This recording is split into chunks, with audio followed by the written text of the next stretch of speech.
देश के पूर्वोत्तर राज्यों की बात कर लेते हैं, जहां बाढ़ बारिश से हाहाकार मचा हुआ है।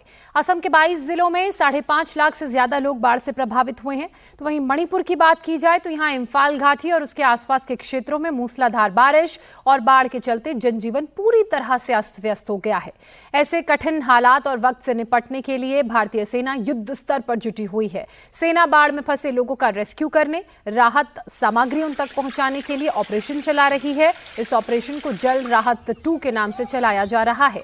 वहीं सिक्किम में भी बारिश के बाद हुई लैंडस्लाइड ने स्थानीय लोगों के साथ साथ वहां घूमने पहुंचे सैलानियों की परेशानियों को बढ़ा दिया। वहां देश के दूसरे हिस्सों में भी मानसून धीरे धीरे आगे बढ़ रहा है। 3 से लेकर 7 जून के दौरान मध्य प्रदेश, विदर्भ, छत्तीसगढ़ में कुछ स्थानों पर बारिश के साथ 40 से 50 किलोमीटर प्रति घंटे की तेज रफ्तार से हवाएं चलने की संभावना है। सबसे पहले बात सिक्किम की करते हैं। सिक्किम में मूसलाधार बारिश के बाद जनजीवन सबसे बुरी तरह से प्रभावित हुआ है। सिक्किम के उत्तरी इलाके में सैकड़ों घरेलू पर्यटक और विदेशी सैलानी मंगन जिले के लाचेन और लाचुंग के दूर दराज के इलाकों में फंसे हुए हैं। लगातार हो रही बारिश की वजह से वहां कई जगहों पर लैंडस्लाइड हुई। अधिकारियों के मुताबिक लगातार भारी बारिश का दौर जारी रहने के कारण उत्तरी सिक्किम में करीब 1500 पर्यटक फंसे हुए हैं। मंगन जिले में आज कैसे हालात हैं, ग्राउंड जीरो से बता रहे हैं मेरे सहयोगी ओंकार सरकार। उत्तर सिक्किम में लगातार बारिश जारी है और जिस वजह से जगह जगह पर लैंडस्लाइडिंग भी हो रही है। तो उत्तर सिक्किम के मंगन में इस वक्त हम लोग हैं। तो मंगन में देखा गया है कि मंगन थाने से कुछ दूर पहले ही यहाँ पर लैंडस्लाइडिंग होने की वजह से लाचुंग और लाचेंग जाने वाले जो रास्ता है वो रास्ते कट ऑफ हो चुका है और जिसके वजह से जो टूरिस्ट है वो टूरिस्ट को इस वक्त रेस्क्यू करने का जो काम है वो काम किया जा रहा है एनडीआरएफ द्वारा।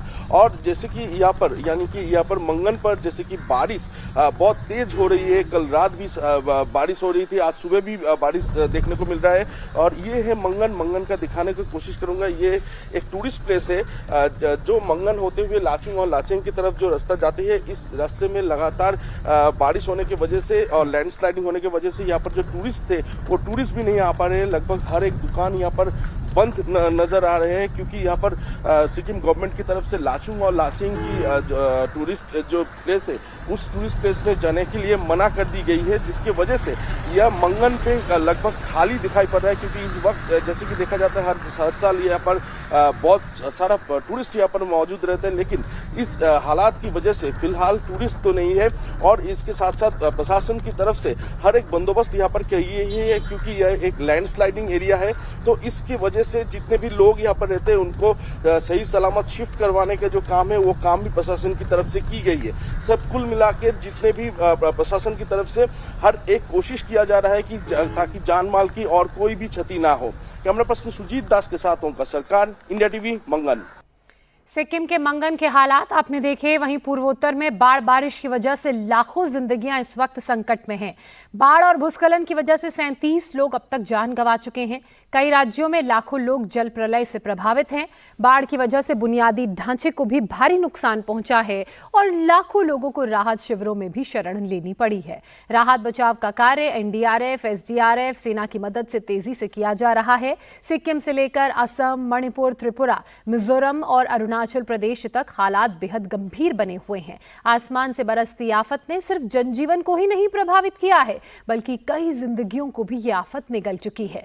बाढ़ और भूस्खलन के कारण असम में सबसे ज्यादा यानी कि 11 लोग अपनी जान गंवा चुके हैं। इसके अलावा अरुणाचल प्रदेश की बात की जाए तो 10 लोगों को की जान गई है। मेघालय में 6, मिजोरम में 5, सिक्किम में 3 और त्रिपुरा में 1 ने अपनी जान गंवाई है। तो पूर्वोत्तर में जो तबाही की बारिश हो रही है उसने 37 लोगों की जिंदगी निगल ली है। और अलग अलग अगर आंकड़ों की बात करें तो अरुणाचल प्रदेश, सिक्किम की बात करें तो यहां पर भी कई की संख्या में लोगों ने अपनी जान गंवाई है। अरुणाचल प्रदेश में 10, मिजोरम में 5, मेघालय में 6, सिक्किम में 3, त्रिपुरा में 1 ने अपनी जान गंवाई है। असम की तरह ही मणिपुर में भी हालात बेहद खराब हैं। तस्वीरें आप देख सकते हैं, अंदाजा लगा सकते हैं। नदियां उफान पर हैं। तटबंध टूटने से गांव तक में बाढ़ आ गई है। हालात बेहद खराब हो गए हैं। कोंगबा नदी के तटबंध टूटने के बाद पूर्वी इम्फाल जिले के बशीखोंग में बना तटबंध भी टूट गया। पिछले 5 दिनों में राज्य भर में 93 भूस्खलन की घटनाएं सामने आई हैं। राजधानी इम्फाल के कई इलाके और इम्फाल पूर्वी जिले के कई हिस्से इस वक्त जलमग्न हैं, क्योंकि खुरई, हेंगंग और चेकोन इलाकों में उफनती नदी के तटबंध भी टूट गए हैं, जिससे नदी का जलस्तर जो लगातार बढ़ रहा था वो अब रिहायशी इलाकों में आ घुसा है। बाढ़ की वजह से 56,000 से ज्यादा लोग अब तक प्रभावित हुए हैं। बाढ़ से 10,477 घर बर्बाद हो चुके हैं और प्रभावित क्षेत्रों की बात करें तो यहाँ से 2,913 लोगों को निकाला गया है। बाढ़ प्रभावित लोगों के लिए 57 राहत शिविर खोले गए हैं, जहाँ इस वक्त सबको सुरक्षित पहुंचाने का काम किया जा रहा है।